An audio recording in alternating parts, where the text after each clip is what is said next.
అయినా సిగ్గు లేదు లేండి, వాళ్ళకి సిగ్గు లేదు. పవన్ కళ్యాణ్ గురించి ఏమన్నా చెప్తారా? ఆయన ఒక పిచ్చోడు నా దృష్టిలో మాత్రం. అంటే ఒక పరిపక్వత లేని ఒక లీడర్ అతను.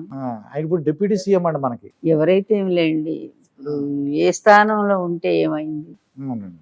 స్థానం కాదుగా, మెచ్యూరిటీని కదా మనం ఆలోచించాల్సింది. ఆయన సరే రాష్ట్రంలో జరుగుతున్న అన్యాయాల మీద స్పందిస్తే ఆయనకు మంచి పేరు వస్తుంది కదా.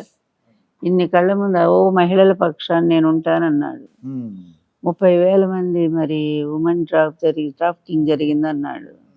తీరా మొన్న అసెంబ్లీలో చూస్తే 30 మంది అన్నారు. వాళ్ళే చెప్పు, 30,000 మంది ఎక్కడ, 30 మంది ఎక్కడ?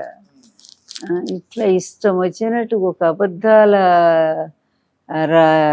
ముఖ్యమంత్రి అంటే చంద్రబాబుని, అబద్ధాల నాయకుడిని ఈయన సపోర్ట్ చేసుకుంటూ అతను అబద్ధాలు మాట్లాడటం అలవాటు చేసుకొని అతనుకున్న క్రెడిబిలిటీ పోగొట్టుకున్నాడు.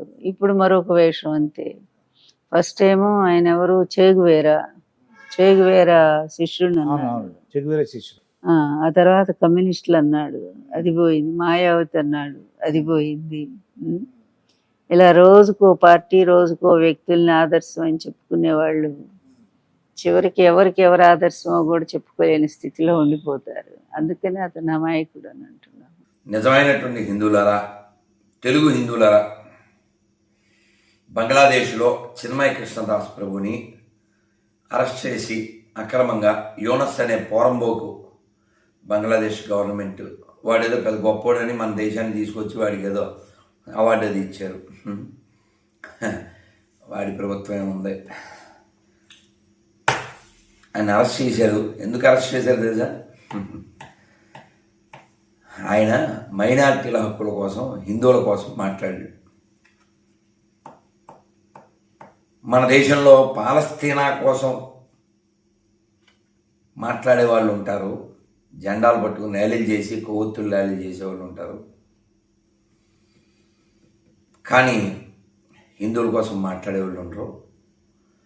ఆయన యొక్క లాయర్ని చంపేసింది అక్కడ పాషండ పిశాచ్ ప్రభుత్వం ఆఫ్ బంగ్లాదేశ్.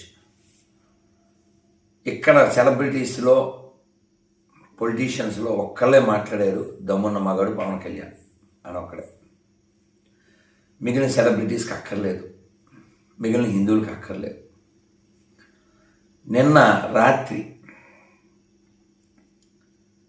అక్కడున్న హిందువులను చంపమని, ఇస్కాన్లను చంపమని ర్యాలీ చేశారు అక్కడ పిశాచాలు. అయినా మనం వచ్చేసిన బిర్యానీలు తినడానికి అలవాటు పడ్డాం. కాబట్టి ఎన్ని రోజులు ఎంత గొంతు చించుకున్నా హిందువులు దీనికి రుచి మరిగి అక్కడే తింటూ సెక్యులర్ కుక్కలు, వీళ్ళు ప్రమాదం. బంగ్లాదేశ్లో పాకిస్తాన్లో ఉండే పిశాచాల కంటే వాళ్ళ దగ్గర కొంటున్న వీళ్ళు చాలా ప్రమాదం. కాబట్టి మారండి. కృష్ణుడి యొక్క దయ వలన చిన్మయ కృష్ణ ప్రభు సేఫ్గా ఉండాలని కోరుకుందాం. భారతదేశంలో హిందువులందరూ బాగుండాలని, ప్రపంచవ్యాప్తంగా బాగుండాలని, ఈ పాషాణ మతాల యొక్క దాడుల నుంచి, పాషాణ మతాల యొక్క దుర్మార్గాల నుంచి హిందువులు తాము కాపాడుకోవాలని, ఇప్పటికే దేశంలో 10 రాష్ట్రాల్లో మనం మైనారిటీలం అయ్యామనే విషయం గుర్తుపెట్టుకోండి. అన్ని మతాలు సమానమైన దరిద్రులు మీ చుట్టుపక్కల ఉంటే వాళ్ళని ఎడ్యుకేట్ చేయండి. అది అబద్ధం అనే విషయాన్ని నిరూపించండి. కొనేటప్పుడు, తినేటప్పుడు కొంచెం ఆలోచించండి. హిందువుల దగ్గరే కొనడానికి, తినడానికి ప్రయత్నించండి. గతం మళ్ళీ పునరావృతం కాకూడదు, దానికోసం ప్రయత్నం చేయండి. ఈ ప్రపంచం అంతా ఒకే మతం ఉండాలనేటువంటి పిశాచ పాషాణ మతాల నుంచి, ఒకే పుస్తకం అందరూ చదవాలనేటువంటి నీచ నికృష్ట భావజాలం నుంచి ఈ ప్రపంచాన్ని కాపాడగలిగేది కేవలం హిందువులు మాత్రమే. హిందువులారా మేల్కోండి, మన దేశాన్ని, ధర్మాన్ని కాపాడుకుందాం. హిందువుల వల్ల ప్రపంచానికి ఏ నష్టం లేదు, హిందూ గ్రంథాల వల్ల ప్రపంచానికి ఏ నష్టం లేదు. కానీ ఖచ్చితంగా ఎడారి మత గ్రంథాల వలన, ఎడారి మతస్థుల వలన ప్రపంచానికి చాలా నష్టం జరిగింది. కోట్ల మంది నశింపచేశారు, వేల లక్షల దేవాలయాలు కూల్చేశారు. కాబట్టి అన్ని మతాలు సమానమైన దరిద్రులారా, సెక్యులర్ కుక్కలారా, తొందరగా మారండి లేదా మరణించండి. భారత్ మాతకి జై.